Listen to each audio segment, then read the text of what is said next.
अस्सलाम वालेकुम friends.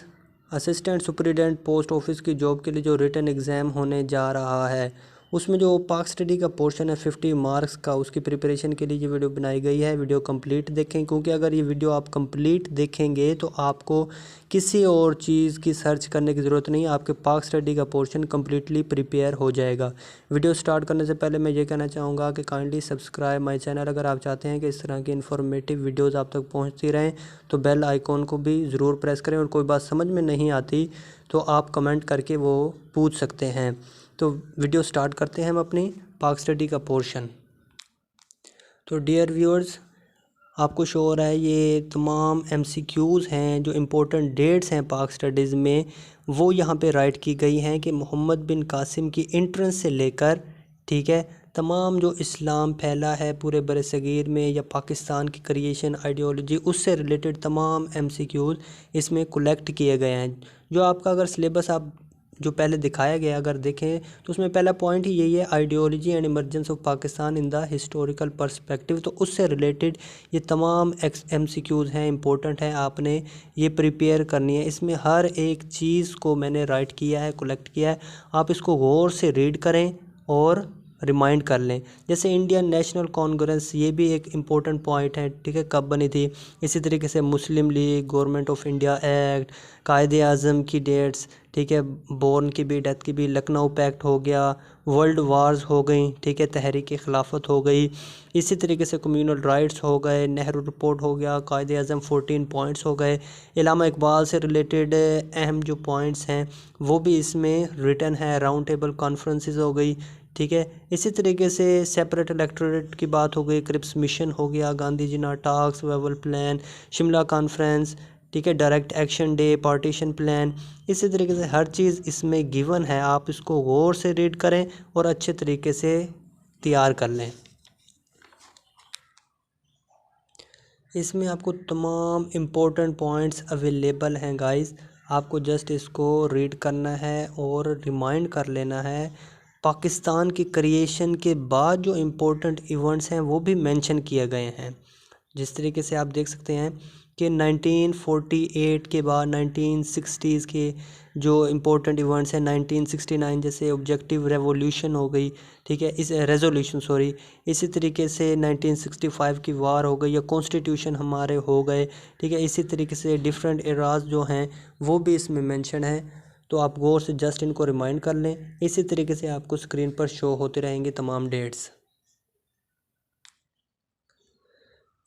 Dear friends, अब आपको जो स्क्रीन पर शो हो रही है इंफॉर्मेशन वो रिलेटेड है आफ्टर क्रिएशन ऑफ पाकिस्तान के टेक्सटाइल इंडस्ट्रीज़ कितनी थी, बैंक कितने अवेलेबल थे पाकिस्तान में जो ब्रांचेस थी, इसी तरीके से डिफरेंट स्टेट्स के मामलात के, जम्मू कश्मीर के, हैदराबाद दक्कन के स्टेट के, उनका एरिया, उनके इंफॉर्मेशन, उनके हेड ऑफ़ स्टेट कौन थे, उनके महाराजाज कौन थे, इस बारे में इंफॉर्मेशन गिवन है।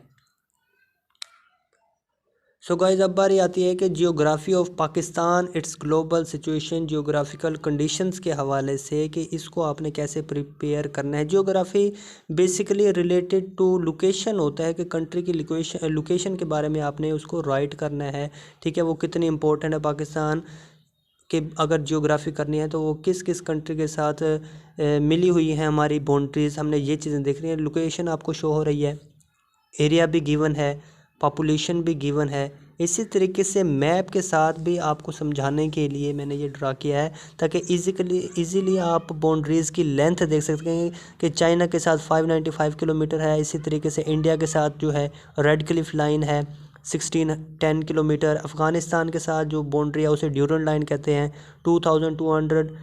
2251 किलोमीटर्स है ये। इसी तरीके से ईरान के साथ 805 किलोमीटर और अरेबियन सी के साथ 700 किलोमीटर की कोस्टल लाइन है। प्रोविंसेस देख सकते हैं आप मैप में, आपको क्लियरली विजिबल हैं। इसी तरीके से रिवर्स भी आप प्रिपेयर करेंगे, ठीक है। अब आ जाते हैं हम फिज़िकल फीचर्स ऑफ पाकिस्तान की तरफ। तो हम इसमें देखेंगे माउंटेन रेंजेस है, यहाँ पे प्लेन हैं, मैदान हैं, सतह मुर्तफ़ा है, ठीक है, प्लेट्यू गिवन है, उसमें उनकी जो टाइप्स हैं वो भी गिवन है। मैप्स की फॉर्म में भी ये दिखाया गया है, तमाम डेजर्ट्स भी, साल्ट हिल्स भी, माउंटेन रेंजेस भी, कि चाइना की तरफ कौन सी हैं, अफ़गानिस्तान की तरफ कौन सी हैं और ईरान की तरफ कौन सी हैं। ये आप मैप में देख लेंगे और इसे अच्छे तरीके से रिमाइंड कर लेंगे। अब हमारे पास आ जाते हैं कि फेमस माउंटेन पासिस कौन से हैं। तो ये पासिस लिखे हुए खैबर पास, कुरम पास, टूची पास, गोमल पास, बुलान पास, लुवारी पास। और ये किस रीजन के साथ कनेक्ट करते हैं या पाकिस्तान को किस कंट्री के साथ कनेक्ट करते हैं ये भी गिवन दिया हुआ है। रिवर्स और उनकी लेंथ, डेजर्ट्स उनके प्रोविंसेस, ग्लेशियर्स उनकी लेंथ, लेक्स और उनके प्रोविंसेस, तमाम इन्फॉर्मेशन यहाँ पे गिवन है। आप केनाल्स की टाइप्स भी देख लेंगे, ठीक है, क्योंकि ये इरिगेशन में आ जाते हैं केनाल्स की टाइप्स, और ये एग्रीकल्चर से भी रिलेटेड इन्फॉर्मेशन है, तो आप इसको भी प्रिपेयर कर लेंगे अच्छे तरीके से। गाइज इसके बाद हमारे पास आ जाते हैं कि efforts for Islamisation of society in Pakistan. तो पाकिस्तान में इस्लामाइजेशन के लिए जो एफ़र्ट्स हैं उसमें सबसे इम्पोर्टेंट जो है ज़ियाउल हक़ का दौर है। 1977 से 1988 तक हम इस एरा के, इस दौर के, ज़ियाउल हक़ के दौर के जो अहम पॉइंट्स हैं जस्ट वो देख लेंगे। तो इसमें टोटल आपको 11 पॉइंट्स मिलेंगे, आपने स्टेप वाइज इसको देख लेना है, और इन स्टेप्स में क्या किया गया था ये भी आपने गौर से देख लेना है, इसको याद कर लेना है। सबसे पहले शरीयत कोर्ट्स के बारे में, ठीक है, शरीयत कोर्ट्स बनाई गई थी, उनके कानून जो है वो देख लेने हैं। Punishment according to Islamic doctrine, तो इस्लाम के मुताबिक सज़ाएँ दी जाती थी, ठीक है, ये हमारे कानून का हिस्सा बना दिया गया था। सिस्टम ऑफ ज़कात एंड अशर ये भी स्टार्ट किया गया था। एलिमिनेशन ऑफ प्रॉफिटरिंग यानी कि सूद के ख़ात्मे के लिए। इसी तरीके से कंपलसरी एजुकेशन ऑफ इस्लामियत एंड पाक स्टडी, इससे ज़रूरी करार दे दिया गया था BA तक। प्रेयर अरेंजमेंट यानी कि स्कूलों में, ऑफिस में, कॉलेजेस में ज़ोहर की नमाज का इंतज़ाम किया जाए, इसका भी इंतज़ाम किया गया था। उसके अलावा रमज़ान रिस्पेक्ट ऑर्डिनेंस हो गया कि रमज़ान का एहतराम लाजिम करार दे दिया गया, और जो एहतराम नहीं करेगा उसे जुर्माना और कैद। उसके अलावा रिलीजियस स्कूल आ जाता है कि मजहबी जो हमारे मदारिस थे उनकी सरपरस्ती की गई, उन्हें एनुअल फ़ंड भी दिया जाता था, उनकी डिग्री को MA के इक्वल करार दे दिया गया। उसके बाद आ जाता है हमारे पास कंपलसरी अरबिक एजुकेशन। अरबिक के एजुकेशन को 6 से 8 क्लास तक यानी कि मिडिल क्लासेस में कंपलसरी करार दे दिया गया। उसके बाद है इंटरनेशनल इस्लामिक यूनिवर्सिटी, इसे क्रिएट किया गया। इसके बाद क्रिएशन ऑफ शरीयत फैकल्टी, तो कायद आज़म यूनिवर्सिटी जो टॉप यूनिवर्सिटी है हमारे पाकिस्तान की, जो कि इस्लामाबाद में सिचुएटेड है, उसमें शरीयत फैकल्टी प्रोवाइड की गई ताकि स्टूडेंट्स को इस्लाम के बारे में स्टडी टीच किया जा सके। इसके बाद गाइस हमारे पास जो नेक्स्ट सिलेबस में हमारा टॉपिक है वो है नेचुरल रिसोर्सेज का। हमारे जो कुदरती ज़खायर हैं, कुदरती ज़खायर में हमारे पास जो हमारे मादनी ज़खायर हैं हम उनका ही जिक्र करेंगे, और मिनरल डेवलपमेंट कॉरपोरेशन देख लेंगे कि उसकी डेट है वो क्रिएट की गई। और हमारे जो मिनरल रिसोर्सेज हैं बेसिकली वो आप इम्पोर्टेंट अगर काउंट करें तो petroleum, natural gas, copper, iron ore, coal, salt, chromite, gypsum, limestone, यही चीज़ें हैं। अब हम देख लेंगे कि इनके रिजर्वायर्स किन किन इलाकों में, जैसे पेट्रोलियम हो गया, इसके हम देख लें, ठीक है, reservoirs Potohar, plateau, lower Sindh में है। इसी तरीके से नेचुरल गैस की देख लेंगे इन्फॉर्मेशन कि किस किस प्रोविंस में कहाँ कहाँ इसके रिजर्वायर्स हैं। इसी तरीके से कॉपर के देख लेंगे, यूजेस भी देखते जाएंगे साथ साथ कि आयरन और है लेट्स सपोज हमारे पास, तो इनके रिजर्वायर्स कहाँ कहाँ पे हैं। इसी तरीके से कोल हो गया हमारे पास, ये किस लिए यूज़ होता है, थर्मल इलेक्ट्रिसिटी के लिए, बेकिंग ब्रिक्स के लिए, ईंटों को पकाने के लिए, पक्का करने के लिए ये इस्तेमाल होते हैं। इसी तरीके से ये माइन किया जाता है कोल किन रीजन्स से कानकुनी की जाती है कोल की, वो भी गिवन है प्रोविंसेस। इसी तरीके से साल्ट की बारी आती है, साल्ट के रिजर्वायर्स देख लेंगे, ठीक है, किन इलाकों से ये निकाला जाता है। क्रोमाइट देख लेंगे, क्रोमाइट के रीजन्स कौन कौन से हैं जहाँ इनके रिजर्वायर्स हैं। इसी तरीके से जिप्सम के, लाइमस्टोन के भी आप गौर से देख लेंगे। उसके बाद हैं गाइस मार्बल के रिजर्वायर्स देख लेंगे, सल्फ़र के यूजेस भी देख लेंगे कहाँ कहाँ यूज़ होते हैं, और इसमें जो सल्फ्यूरिक एसिड गिवन है ये H2SO4 को कहते हैं, ये भी देख लेंगे, और इसके रिजर्वायर्स भी देख लेंगे।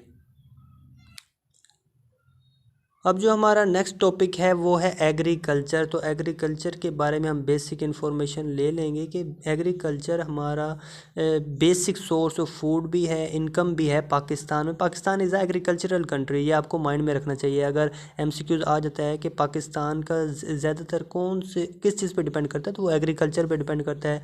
सोर्स ऑफ फूड भी एग्रीकल्चर है, हमारा सोर्स ऑफ नेशनल इनकम भी है, availability of raw material for industries भी हमें एग्रीकल्चर के ज़रिए से ही मिलती है। बहुत सारी हमारी इंडस्ट्री जैसे मिल्स होगी, flour mill, sugar mill, rice mill etcetera, ये तमाम जो हैं एग्रीकल्चर पर डिपेंड करती हैं। इसी तरीके से एम्प्लॉयमेंट अपॉर्चुनिटीज़ 44% हमारी लेबर फोर्स एग्रीकल्चर से रिलेटेड है, वो ट्रांसपोर्टेशन में हो या किसी तरीके से भी हो, जैसे वो एग्रीकल्चर के साथ यानी कि प्रॉफिट में हो, बेचने में, ख़रीदने में, एग्रीकल्चर से रिलेटेड ही एम्प्लॉयमेंट है ज़्यादा 44% हमारी पाकिस्तान की। उसके अलावा सोर्स ऑफ फॉरेन एक्सचेंज, ज़र मुबादला का ज़रिया भी ये एग्रीकल्चरल ही है हमारा।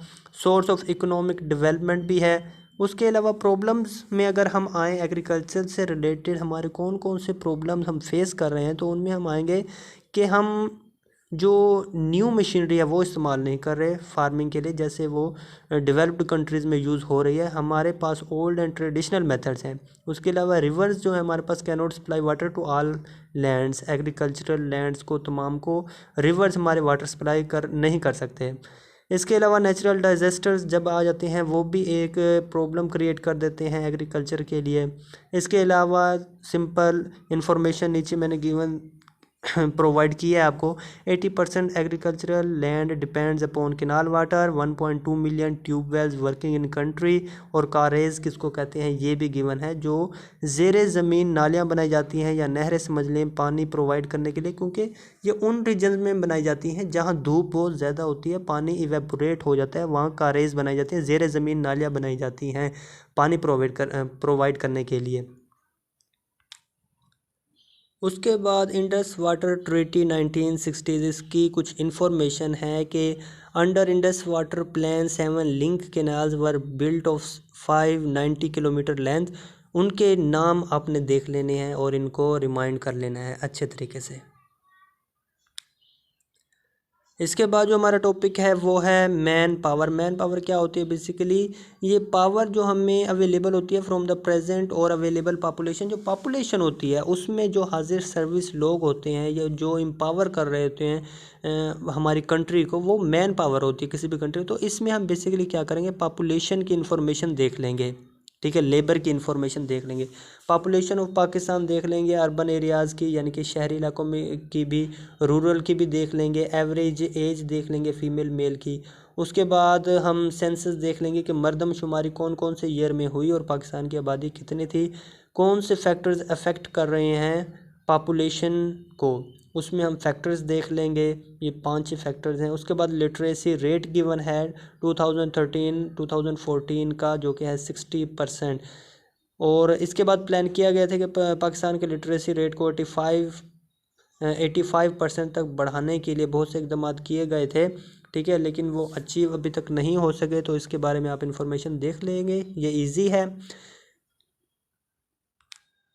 इसके बाद जो हमारा नेक्स्ट टॉपिक है वो है एजुकेशन से रिलेटेड, कि पाकिस्तान में एजुकेशन सिस्टम किस तरह का है। इसमें एजुकेशनल स्ट्रक्चर आप देख लेंगे कि प्रेप एंड प्राइमरी एजुकेशन होती है सबसे पहले, फिर मिडिल सेकेंडरी, हायर सेकेंडरी होती है, उसके बाद यूनिवर्सिटी एजुकेशन होती है।